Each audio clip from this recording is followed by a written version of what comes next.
My name is Wade Holmes. I'm Vice President of Technology for Broadband, and I oversee the Broadband Vault. Broadband is very interested in the long-term power consumption of data centers. We're starting to see more and more data, there's more and more computers, they're becoming more dense, and as the growing demand for data center space grows, there'll be a growing draw on power.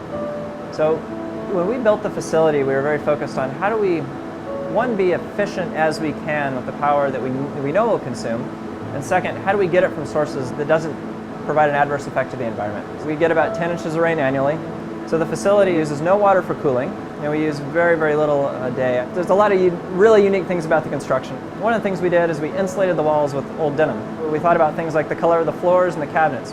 You want it to be brightly lit. You want to be able to stack them dense. What we didn't want to do is spread computers out and have to worry about them overheating. We want to be able to pack them tight. We get a lot of energy efficiency by doing that. So one problem you run into is how do you move enough air to cool the servers?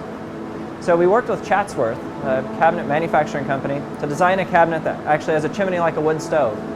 So the hot air, rather than blow out the back, we put a solid piece of material in the back, and then we recapture that in our cooling mechanism. Most of the energy consumed in a data center is either lost through conversion or it's used in the cooling process for the facility. And Bend is very cool in the winter, and it's also very cool at night. So the value to that is we only need to keep computers cooler than 74 to 78 degrees. And most of the time we can use outside air to cool the facility. That doesn't mean we bring outside air inside. What we do is we use outside air in a closed loop to cool a heat wheel, and then we take inside air in the data center in another closed loop and take the cool heat wheel and rotate it into that hot space, and it cools it off. So effectively what we get is free cooling by rotating a 12-ton wheel.